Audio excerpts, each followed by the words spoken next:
শিক্ষার্থীদের দেয়া তথ্যের ভিত্তিতে চট্টগ্রামের মুরাদপুরে ভেজাল পণ্যের বিশাল গোডাউনের সন্ধান পেয়েছে সেনাবাহিনী।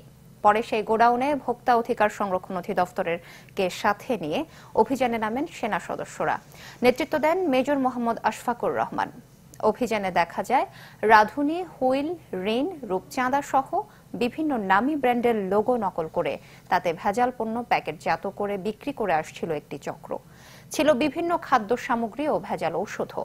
এসবের মূল হোতা বুলবুল আহমেদকে পাওয়া না গেলেও পাওয়া যায় তার সহযোগীকে। পরে ভোক্তা অধিকার ৩ লাখ টাকা জরিমানা করে।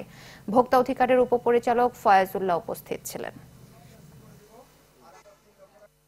আমাদের এখানে অন্যায় কাজ করতেছে, সেজন্য ওই জন্য আমি দায়ী। আমি তো আর এটার সাথে জড়িত না। লাস্টে উনি আমার টাকা পয়সা নিয়ে আমার পেমেন্ট না দিয়ে উনি পালাইছে। পালাই যাওয়ার পর আমি আপাতত এখানে আসি।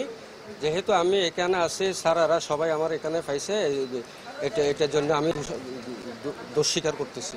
অনেকগুলি পণ্যের সে নকল করছে, তো নকল পণ্য আছে, এরপরে আবার ভেজাল পণ্যও আছে। তো আমরা সব কিছু মিলে তাকে ৩ লক্ষ টাকা অর্থদণ্ড করেছি এবং সতর্ক করেছি।